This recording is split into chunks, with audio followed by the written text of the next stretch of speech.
Salut à tous, c'est Dylan du Grenier Geek. Alors aujourd'hui on se retrouve pour une vidéo un peu spéciale. Donc c'est la première fois en fait que je présente des PC aussi vieux sur ma chaîne. Et enfin, je sais pas si vous l'avez remarqué, j'ai créé une petite playlist. Alors elle sera pas remplie voilà à fond parce que ces PC là, je sais pas si c'est les premiers et derniers que je vais recevoir, j'en sais rien du tout. Mais bon, ça méritait d'être classé. Donc il s'agit de PC très très vieux, voilà.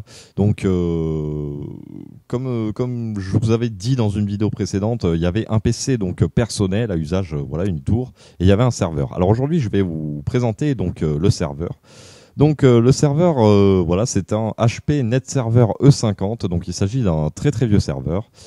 Et donc du coup, voilà, j'ai récupéré ça gratuitement, il est sous Windows 98.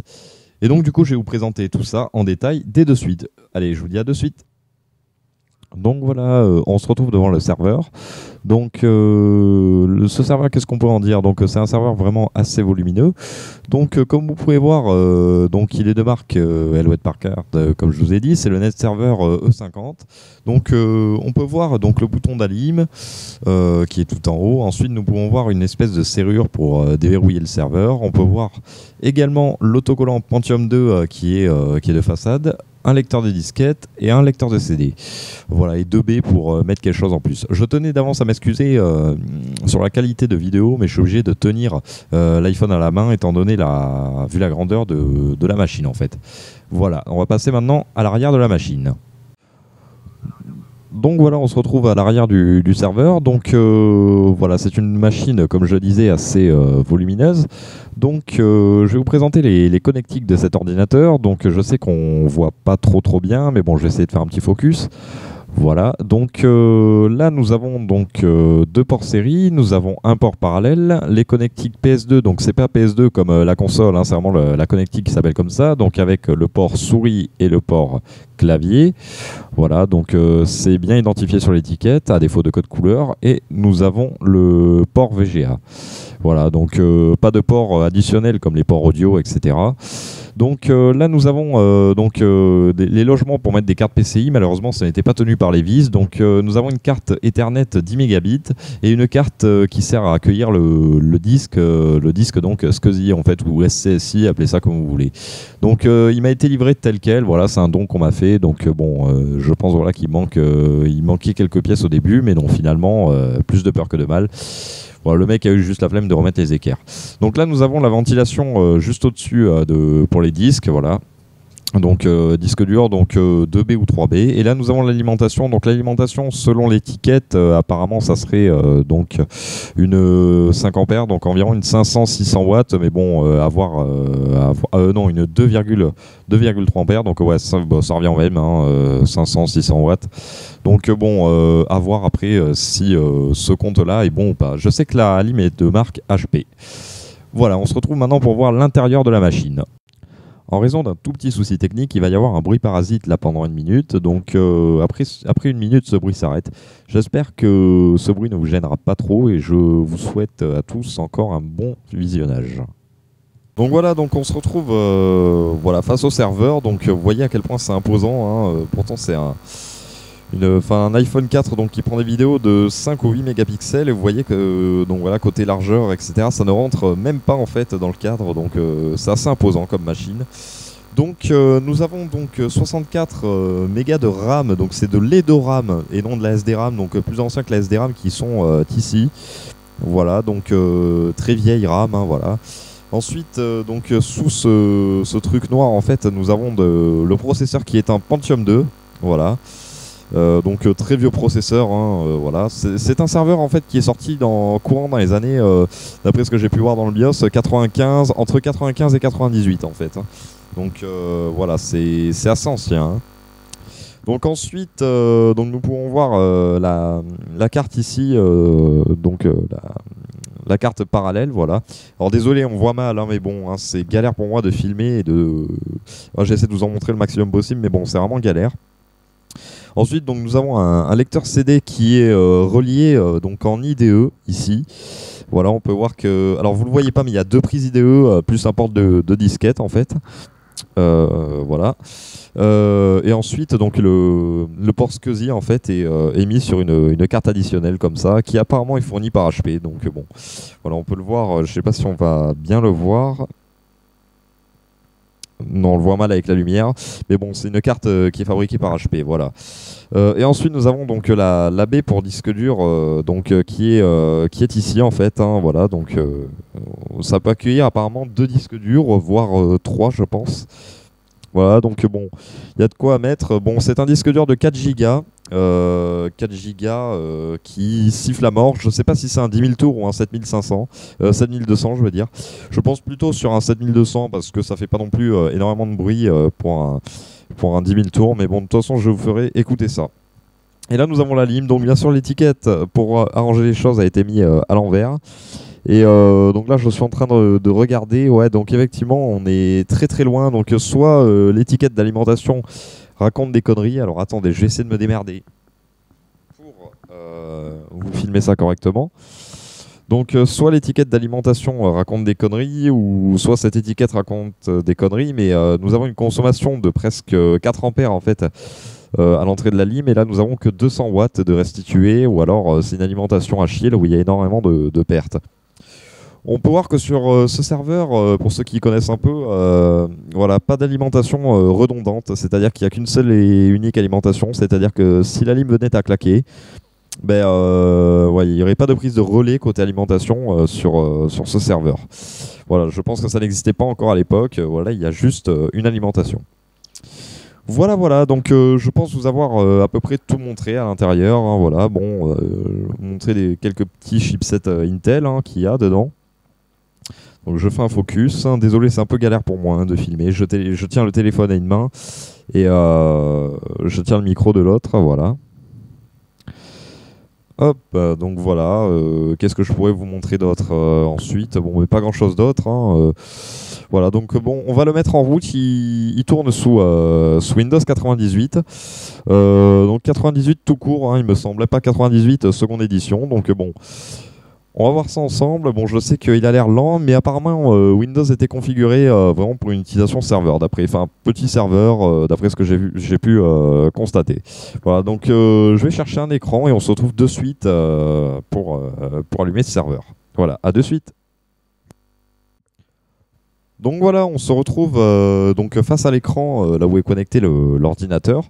Donc j'ai un autre petit truc à vous dire, voilà, à propos de cet ordinateur. Ce que je vous avais pas montré, c'est qu'il y a une pochette à l'intérieur de l'ordinateur quand vous ouvrez le boîtier, là où donc il y a ça. Donc je pense que c'est plus ou moins les plans, voilà, hein, du compact, quoi. Voilà, donc si vous voulez zioter un peu, hein, voilà, ça vous dit un peu la position des switches ici. Où sont un peu les composants, comment câbler les disques durs, etc. Voilà, et il y avait une disquette aussi de maintenance, hein, donc disquette de maintenance qui est ici, voilà. Donc bon, voilà, c'est une petite découverte quoi, qui est bien sympa entre guillemets à faire. Voilà, donc on va procéder maintenant au démarrage de l'ordinateur. Donc je vais essayer aussi de vous faire écouter le bruit que fait cet ordinateur, enfin ce serveur plutôt. J'ai dit ordinateur par abus de langage. Donc c'est parti, on va le démarrer.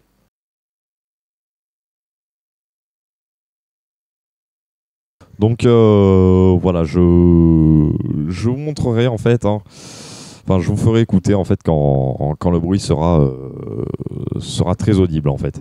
Voilà, donc là on arrive au genre de BIOS, donc là il check en fait les 64 mégas de RAM. Donc c'est bien un Pentium 2 à 333 MHz, hein, comme on le voit. Donc là il identifie un peu tous les composants. Voilà, c'est un peu mieux comme ça.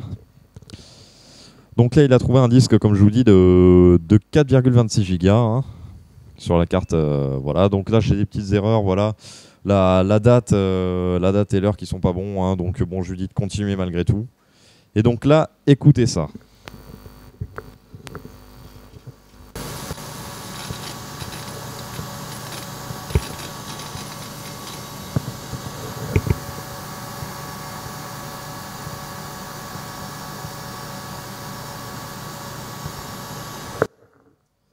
Donc voilà, je ne sais pas si vous avez entendu les grattements de l'ordinateur ainsi que sa ventilation type aspirateur entre guillemets, mais ça fait énormément de bruit en fait, hein, croyez-moi. Donc j'amplifierai le son au montage en fait, mais de façon à ce que vous ayez le son à peu près réel de cet ordinateur, hein. Voilà, c'est assez important quoi. Donc oui, le Windows 98 installé dessus, mais vraiment pas mal de temps à se lancer, j'ai trouvé. Est-ce que c'est parce qu'il est configuré en tant que serveur? Je sais pas trop. Mais bon, enfin, on va le laisser se lancer tranquillement. Je sais que l'attente va être chiante pour vous, mais bon, malheureusement, c'est ça de présenter des ordi assez vintage. C'est vrai qu'il faut des fois faire preuve de patience.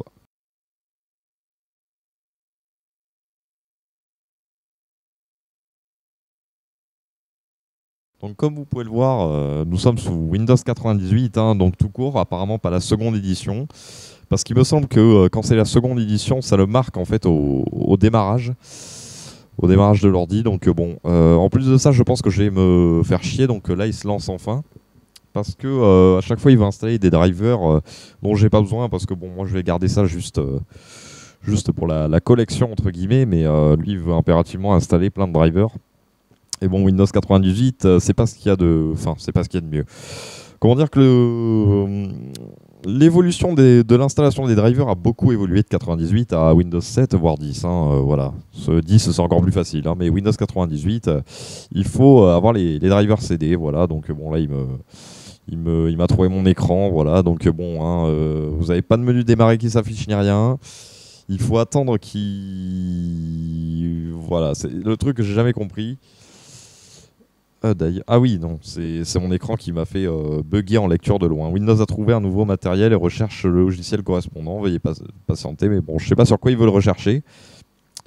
Mais étant donné que c'est pas connecté à Internet et que voilà, pour l'instant, il serait un peu plus intelligent, il verrait que c'est ça que je reproche en fait aux anciens OS, c'est que pour certains, c'est de très bons OS en fait, mais je comprends pas pourquoi les développeurs, programmateurs n'ont pas eu l'intelligence en fait de se dire bon, si le PC n'est pas connecté à Internet, on va attendre que le PC démarre et proposer ultérieurement voilà un téléchargement automatique des drivers en fait. Donc là en fait on est obligé de se taper une attente monumentale et si ça commence à excéder plus de 20-30 secondes, je couperai au montage parce que sinon ça va être vraiment chiant pour vous. Donc bon, voilà, on peut. En même temps, ben voilà, je vais vous faire une petite présentation d'un écran que j'ai récupéré. Donc il s'agit d'un Asus, voilà, VW195, hein, voilà, donc écran qui marche nickel. Encore une fois. Donc pour des raisons de confidentialité, en fait, j'arrête les SOS objets abandonnés parce que voilà, comment dire, j'ai pas trop envie d'invoquer les raisons pourquoi j'arrête, mais voilà, pour des questions des fois de matériel reconditionné qui circule dans mon entreprise, j'ai pas tellement envie en fait qu'on sache en fait quel matériel j'utilise, je jette, etc. Voilà, c'est maintenant que j'ai ma boîte, c'est un peu délicat d'en parler. Mais bon, comme vous pouvez le voir de temps en temps, il y a du matériel de récup qui circule de droite à gauche. Voilà. Donc bon. Bon, ceci dit, étant donné que Windows 98 a décidé de... Ah, peut-être que à force de m'entendre gueuler, il va peut-être se bouger le fion. Mais bon, qu'est-ce que je fais? Est-ce que je vous fais patienter 20 secondes? Est-ce que je coupe au montage? Je sais pas. Bon, dans le doute, je vais couper ici et on se retrouve dès que le PC est prêt. Allez, je vous dis à de suite. Donc voilà, nous retrouvons devant le serveur en fait. Voilà, donc Windows 98 a enfin démarré. Ça a été une galère mais totale en fait. Il a mis au total donc 10 minutes à démarrer. Donc heureusement que je vous ai coupé la séquence quoi. Et voilà, donc je soupçonne en fait son disque dur peut-être d'être un peu fatigué ou autre chose parce que regardez à la vitesse faramineuse que s'affichent les écrans sur le truc d'accueil. Ou alors un problème aléatoire au niveau des RAM ou un truc comme ça, parce que quand j'ai démarré pour la première fois, il m'a pas fait ça en fait. Donc bon, enfin de toute façon, j'ai pas les compétences nécessaires là sur ce type de machine. Je n'ai pas assez de recul. Je vais essayer de bidouiller dedans, mais pour vous dire, j'ai passé 1 heure et demie en fait à vouloir le faire booter sur un CD pour installer une édition de Windows, même pas serveur ou un truc comme ça, hein, je n'y suis même pas arrivé. Donc bon, ça dépasse un peu mes trucs. Peut-être que ça démarre uniquement sur des trucs SCSI, ou alors quand un truc SCSI est branché, ça démarre pas sur du lecteur CD. J'ai bien configuré le BIOS, etc. Enfin, ça a été une galère totale et je suis toujours pas arrivé. Donc bon, c'est une machine que je vais garder quoi qu'il arrive, parce que des machines comme ça, des serveurs de cette époque, voilà, j'en aurais qu'un à mon avis dans ma vie.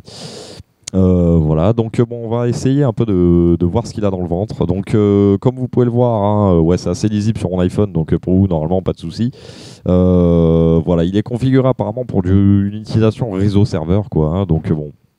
Là, on voit qu'il y a déconnecté, on voit qu'il y a une adresse IP ici, on voit qu'il y a un port ici. Bon, nous avons un problème de fenêtre ici. On va essayer de quitter ce truc si j'y arrive, ce qui n'est pas gagné. Là, je clique dessus, mais rien ne se passe. Fermeture. Voilà, bon, il reste toujours, donc bon. C'est vrai que ouais, il a un comportement assez bizarre, mais comme vous pouvez le voir, voilà, il s'agit de Windows 98. Je sais vraiment pas si franchement je vais pouvoir vous faire une démo à la hauteur comme j'attendais, parce que franchement c'est assez faramineux comme vous pouvez le voir. Franchement ça n'avance pas, ça rame, ça bloque.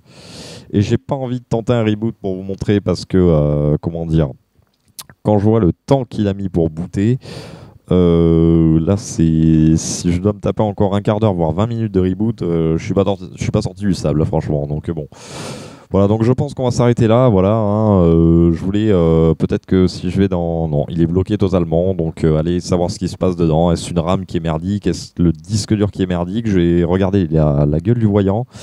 Ouais, non, ça ressemble pas à du disque dur de Morse en fait, hein. Ça ressemble à un système qui est soit trop chargé ou un truc comme ça, parce que en fait, le voyant de disque dur n'est pas. Oula, qu'est-ce qu'il me fait? Oui, hein, donc là vous pouvez voir, hein, ça pédale complètement, hein. Le voyant du disque dur n'est pas visible en façade avec le disque dur SCSI, mais il est visible sur la carte. Et un voyant fixe rouge sur un disque dur est synonyme d'un disque dur qui qui est mort en fait.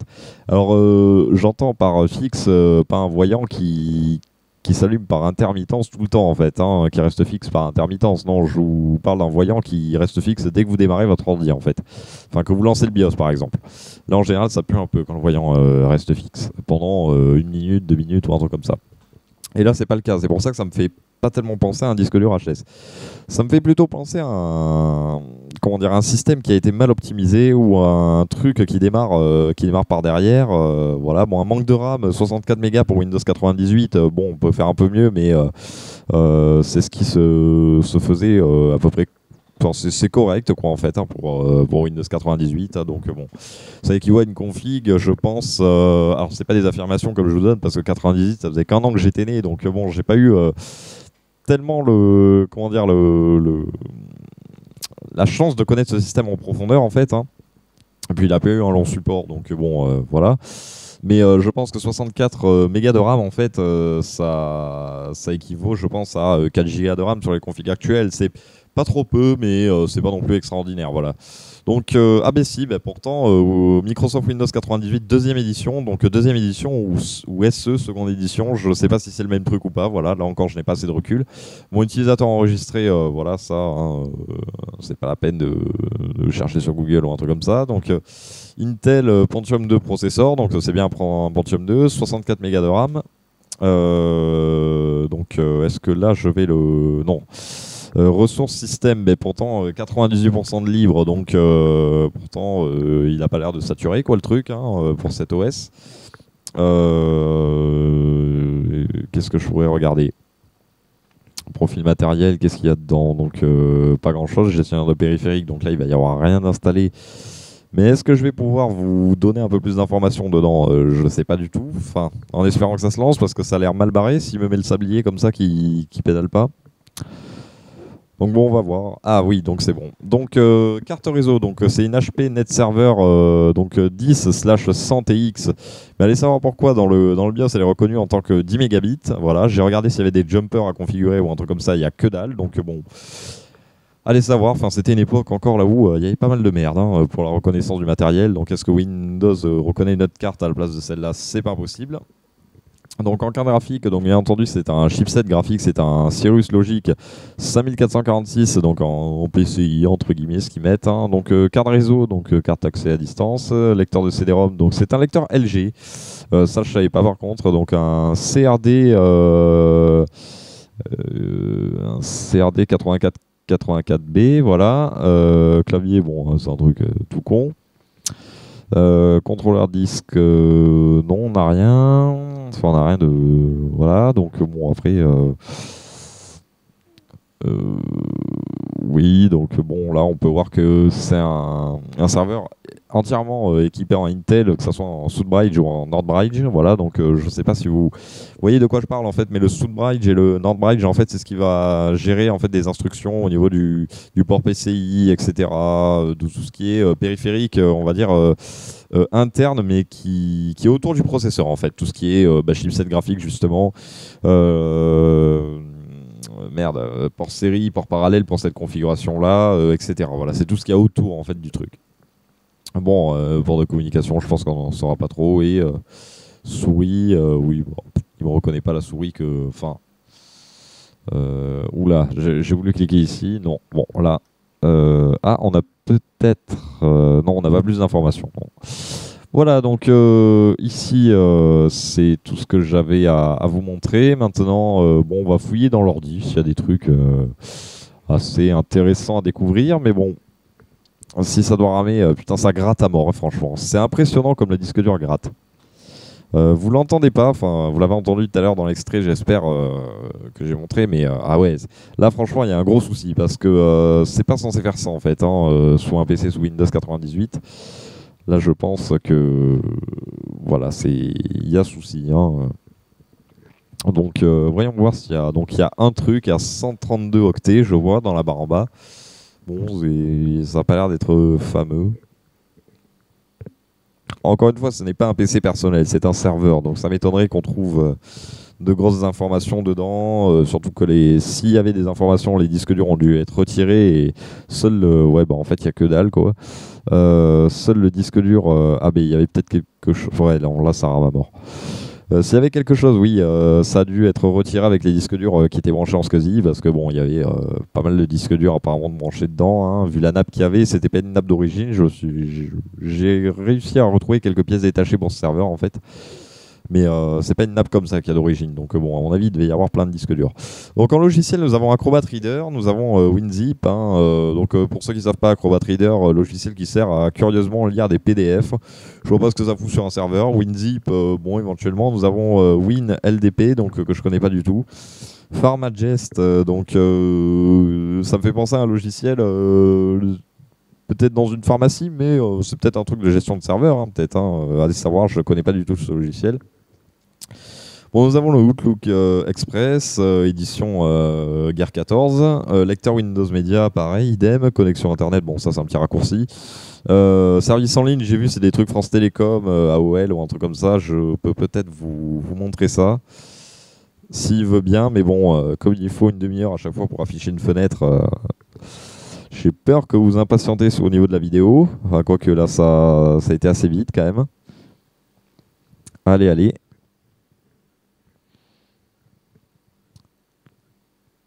Je crois que c'est ces trucs graphiques là à gauche, la service en ligne et tout ça là qui le bouffent. Donc à propos des services en ligne, nous avons un truc AOL, un raccourci AOL, nous avons un truc CompuServe, pardon, et un raccourci France Télécom. Donc je pense que c'était les fournisseurs d'accès à Internet. Est-ce que c'était un serveur web ou un truc comme ça? J'en sais rien du tout. En tout cas, il a pas l'air d'être configuré correctement, trop pour un serveur. Hein, voilà, il y avait juste un logiciel dessus. Je souhaite fermer cette fenêtre, merci. Raffiche les icônes, merci, voilà.